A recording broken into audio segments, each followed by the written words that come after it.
huge sound for the price. Huge.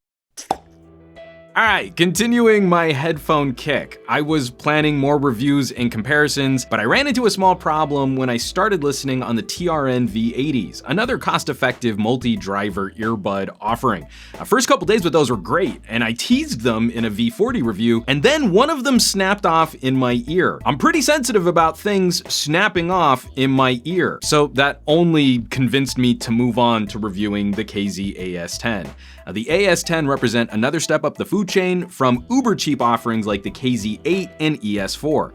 These bad boys are gonna retail for around $70 with a microphone cable, a steeper buy-in for this brand. But that of course is well balanced by what's actually inside this casing. 5 balanced armatures per ear. From here on though, I'm just gonna be lazy and say 5 drivers. I'll save the distinction between drivers and balanced arms for a future video. I'll think about the range of sound human ears can hear.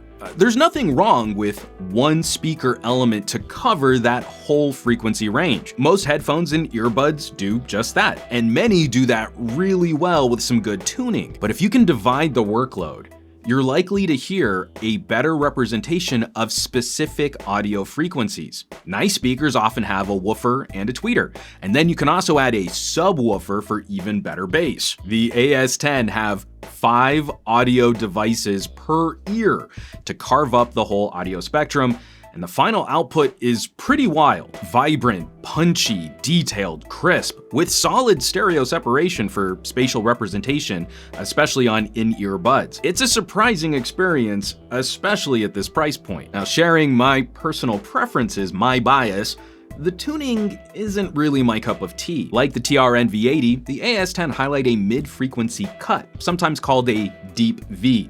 The philosophy is sound. If our ears have evolved to show preference to frequencies of sound close to the range of human speech, then a more satisfying audio experience can be produced by boosting frequencies we don't weight as heavily in our biology. Big lows, big highs. Over years of recording though, I tend to prefer headphones that highlight mids. So this comes down to personal preferences. I really like the AS10 for electronica and hip hop sampled music, but I wanted that little extra focus on vocals and instruments, especially strings and guitar distortion. 5 drivers per ear. Tuning is critical with this much hardware.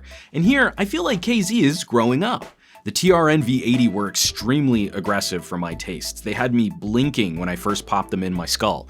The AS10 are still crazy vibrant, but feel more balanced, a little more restrained. There is a premium to pay for the AS10 over the TRN, but I felt like the higher costs were justified for what I like to hear. And of course, we have the same perks as on previous low-cost in-ear monitor-style solutions, nicely durable cables with ear hooks that can be replaced. Options for studio-style or phone-compatible cables, or Bluetooth neckbands if you want to go wireless. It's really cool seeing this kind of support for various gadgets out there. There is one potential deal breaker though, depending on your ears.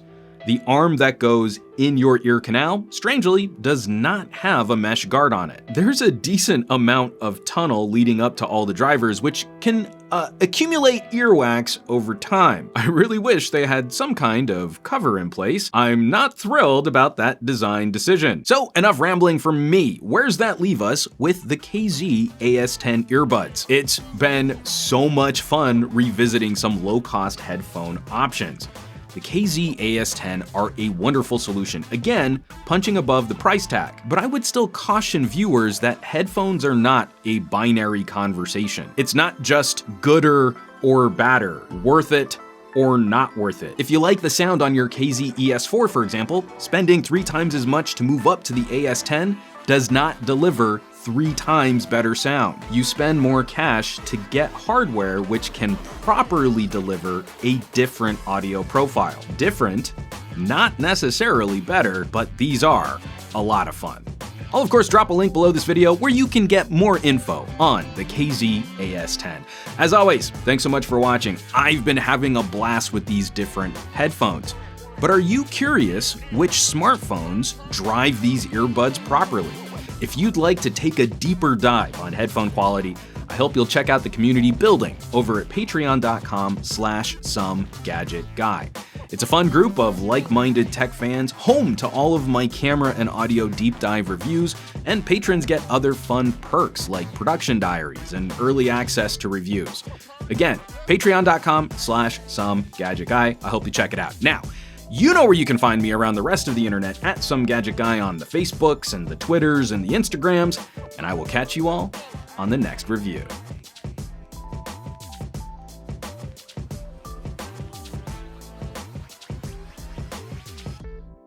Turn up. Let's go.